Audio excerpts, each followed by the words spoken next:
Okay, what about the Holy Spirit in the Old Testament? In the Old Testament, the Holy Spirit did not indwell each believer as he does in the New Testament church. In the Old Testament, the Holy Spirit came upon individuals according to his free and sovereign grace. In the Old Testament, the Holy Spirit came upon men to give them the qualities needed for specific ministries or works. And this can be seen in the instance of Joshua in Numbers 27, verse 18.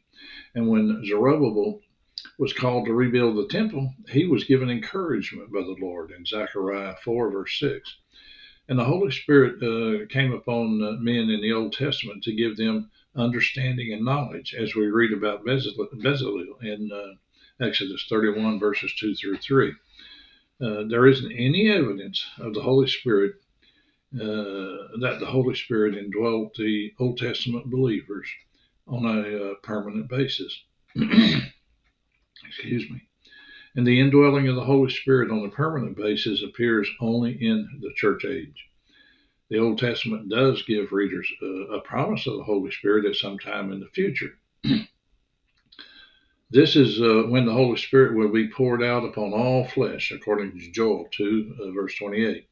And the fulfillment of this promise began at Pentecost with the establishment of the church in Acts chapter 2, verses 16 through 18.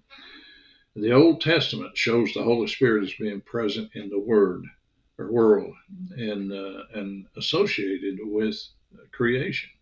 And that's in Job 26, verse 13, and Genesis 1, verse 2. It also shows the Holy Spirit striving with men in Genesis 6:3, enlightening man in Job 32, verse 8,